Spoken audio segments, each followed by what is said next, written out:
आपकी प्रिंसिपल कौन है इसके बारे में कुछ सविता रॉय, डिटेल्स बताइए थोड़ा सा। डॉक्टर सविता रॉय के बारे में डिटेल्स है that she is a criminal, history sheeter, official habitual offender, वो ये उनकी डिटेल्स हैं। वाइस चांसलर को आपने रिप्रेजेंटेशन दिया है? जी ये रिप्रेजेंटेशन ही तो है सर, इतना बड़ा यहाँ बैठना ही मेरा रिप्रेजेंटेशन है। अगर जिसका मन और मस्तिष्क जातिवाद ना हो, तो जिसके दिल में वन व्यवस्था का वो कीड़ा ना हो, अगर उनके दिल में थोड़ा सा भी सॉफ्ट कॉर्नर होता, वो अपना प्रमाण देते कि I am a neutral person. अगर आपको न्याय चाहिए, संपूर्ण न्याय चाहिए, जल्दी न्याय चाहिए, क्योंकि justice delayed is justice denied, तो आपको 20% न्यायालयों से राहत मिलेगी। 80% जो जनता की अदालत है, जो कि उस न्यायालय से भी बड़ी अदालत है जी, उस अदालत में आप अगर आएंगे तो 80% न्याय जो आपको राहत मिलेगी वो सड़कों से मिलेगी। तो जो समझदार वकील होंगे, जो थोड़ी सी भी समझ रखते होंगे, मुझे तो बहुत कम है, तो वो सब आपको सड़कों पर ही मिलेंगे। आज दिल्ली विश्वविद्यालय में हूँ। अभी शाम में तकरीबन 7 बज चुके हैं।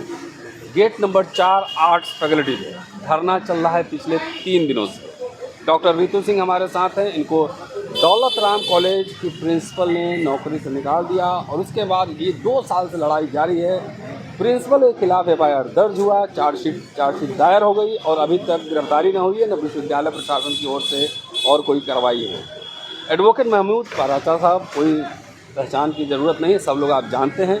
अभी बात करेंगे कि आखिर 3 दिन हो गए, क्या डेवलपमेंट हो रहा है। लेकिन उससे पहले एक ज़रूरी सूचना, इसी वर्ष मई में BHU में एक दलित महिला प्रोफेसर को पीटा गया था, उसके कपड़े फाड़े गए थे और उसमें 2 दिन पहले मैंने बातचीत की थी उनसे। 2 दिन पहले कई लोगों पर FIR दर्ज हुई है। इसका मतलब ये है कि अगर दमन अत्याचार हो रहा है तो प्रतिरोध अपना जारी रखिए। न्याय आज न मिले, कल मिलेगा जरूर। प्राचा साहब हैं, पहले प्राचा साहब से बात करूँगा। क्या प्राचा साहब, आप इतने बड़े लॉयर हैं, ये पॉलिटिकल बैटल ही लड़ेंगे?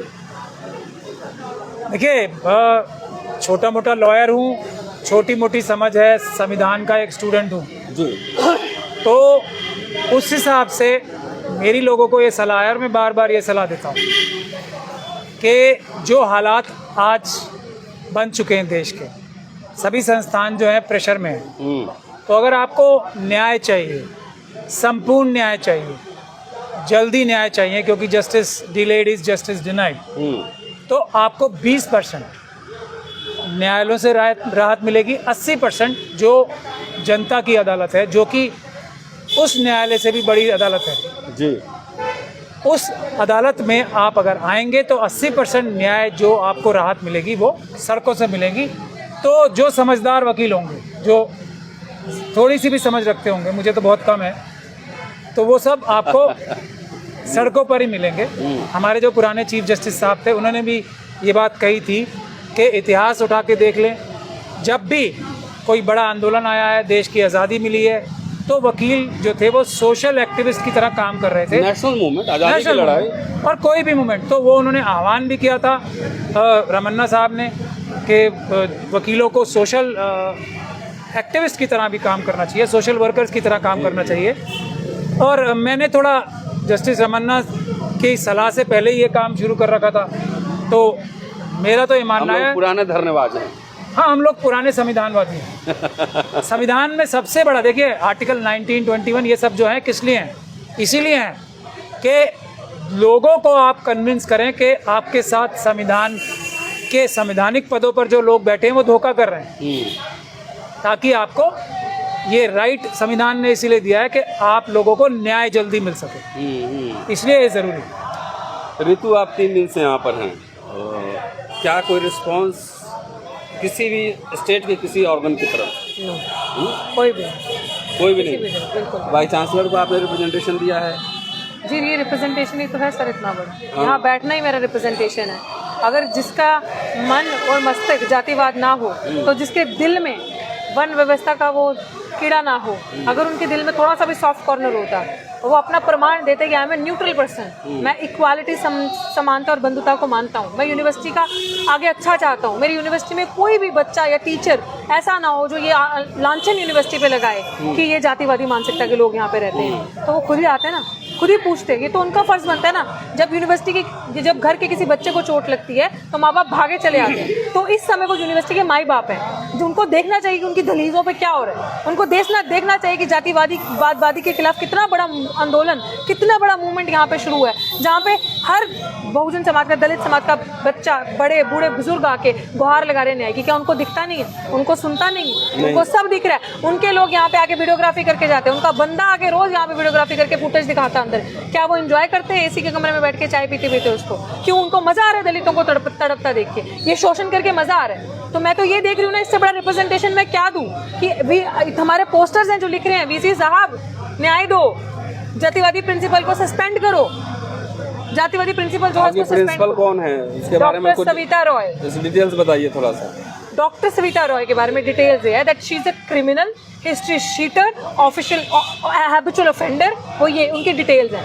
एंड एज ए वुमेन मुझे बड़ी हर्ट हो रहा है ये चीज़ें एक वुमेन के बारे में एड्रेस करते, बट आई नो आप चोर को चोर कहेंगे, आप गुंडे को गुंडा कहेंगे, आरोपी को आरोपी कहेंगे। और चोर, आरोपी, गुंडे की, क्रिमिनल की कोई जाति नहीं होती, कोई जेंडर नहीं होता। हाँ होता है तो फिर ठीक है, उस तरीके से आप कहें तो उस तरीके से जाति होती है। ठीक है, I will correct my self. But यहाँ पे इस मैडम के बारे में बात करें, अगर आप पूछें तो चार्जशीट में उनके पुराने किस्से, उनको कोई भी दलित डायनेमिक पर्सनालिटी, वो तो आपको और मेरे को देख के पता ही चल गया कि यूनिवर्सिटी में क्या हुआ।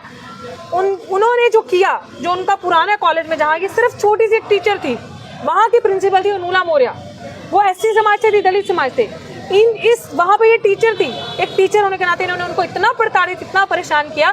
इन्वेस्टिगेशन के दौरान जब इन्वेस्टिगेशन हुई मेरे केस में, उन्होंने इतनी बड़ी फाइल दी है जो उन्होंने लिख के यूनिवर्सिटी को, रजिस्ट्रार को अपनी वो दी है रिक्वेस्ट की इसको हटाओ, इसके ऊपर एक्शन लो, ये मुझे तंग करती हैं, ये SC/ST बच्चों के साथ ये कर रही हैं, मैं मेंटली हरास हो रही हूँ इस टीचर से, हिम्मत मत करना। अनुला मौर्य डर गई?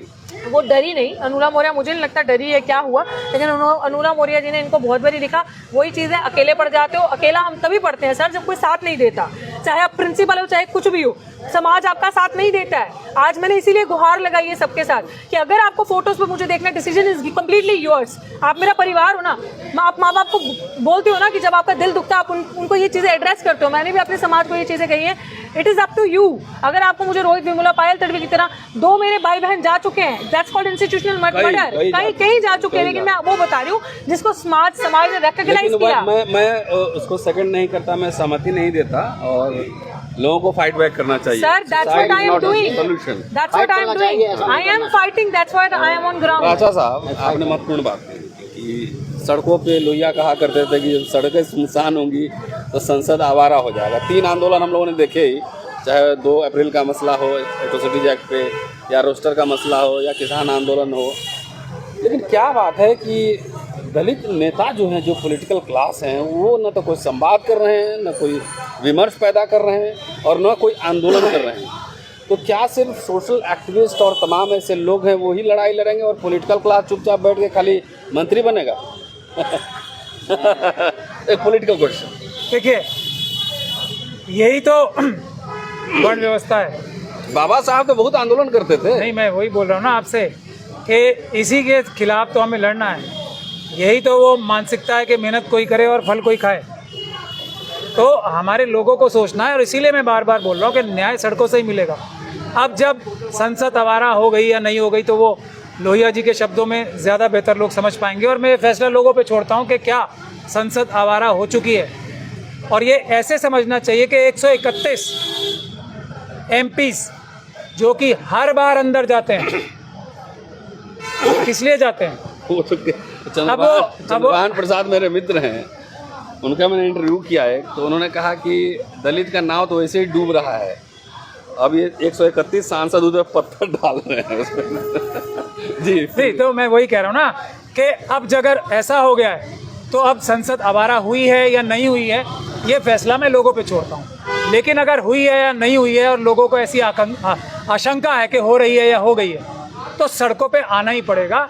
संसद हमारी आवारा नहीं होने देंगे, किसी हालत में देश के मालिक नहीं होने देना चाहिए संसद को आवारा। न्याय सड़कों से ही मिलेगा।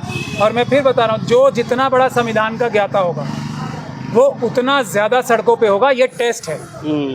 अगर कोई व्यक्ति इस वक्त सड़कों पे नहीं है तो इसका मतलब या तो वो संविधान का ज्ञाता नहीं है, या वो ज्ञाता तो है Compromised है। लेकिन वो संविधान की मूलभूत भावना में विश्वास नहीं करता, सिर्फ आडंबर करता है कि हाँ मैं संविधान का मानने वाला हूँ। तो इस वक्त टेस्ट है यही, कौन सड़कों पे है, कौन कितना ज़्यादा खतरा लेके सड़कों पे है, वही उतना बड़ा संविधानवादी और उतना बड़ा संविधान का ज्ञाता है। जी, व्हाट नेक्स्ट? कंटिन्यू करेंगे आप? यस सर, जब तक न्याय नहीं मिलता, इसमें कोई शक शुबा ही नहीं है, जब तक न्याय नहीं मिलता घर वापसी नहीं होगी, तभी होगी समाज। एक बात मैं आखिरी और कहना चाहूँगा, आपने एक बहुत महत्वपूर्ण सवाल पूछा अनुमला मौर्य जी, कालिंदी कॉलेज की जो प्रिंसिपल हैं, अभी वाइस चांसलर है। हमारे लोग ना बुनियादी तौर पे SC ST OBC और माइनॉरिटीज़ के लोग बुनियादी तौर पे शरीफ सभ्रांत होते हैं। वो जो ये मनुवादी मानसिकता के लोग हैं ना, उनको जानते हैं कि ये किसी भी हद तक किसी भी गंदगी में हमको भी घसीट सकते हैं, और ये खुद तो गंदगी में रहते ही हैं।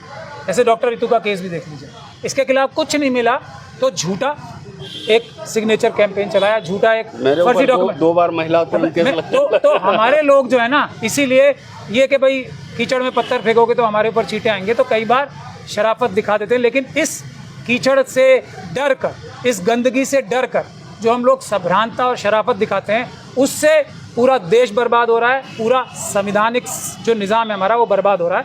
तो अब अगर हमारे कपड़े थोड़े गंदे हो भी जाएं तो हमें लड़ाई के मैदान में उतरना चाहिए और इन गंदे घिनौने लोगों को गिरेबान से पकड़ के, हाथ से पकड़ के कानूनी तरीके से जेलों में भिजवाना चाहिए। जी जी, आप कह रहे हैं कि वो लास्ट बैटल आप लड़ती रहेंगी जब तक कि न्याय बिल्कुल सर, बिल्कुल न्याय मिलेगा तो घर वापसी होगी। चलिए, न्याय नहीं मिलेगा आज धरने का तीसरा दिन है और 24/7 दिल्ली यूनिवर्सिटी आर्ट्स फैकल्टी के गेट नंबर 4 पर ये धरना जारी है। मैं बीच बीच में आपको यहाँ से रिपोर्टिंग बताता रहूँगा कि क्या हो रहा है। अगर आप आस-पास कहीं हो तो जिस तरीके से ये मदद करना चाहें, जैसे भी आना चाहें, एक बार ज़रूर आएँ और अपनी मदद करें। 2 हमारे खास दोस्त हैं, महमूद राजा साहब हैं, रितु सिंह हैं, इनसे बातचीत कर रहा था।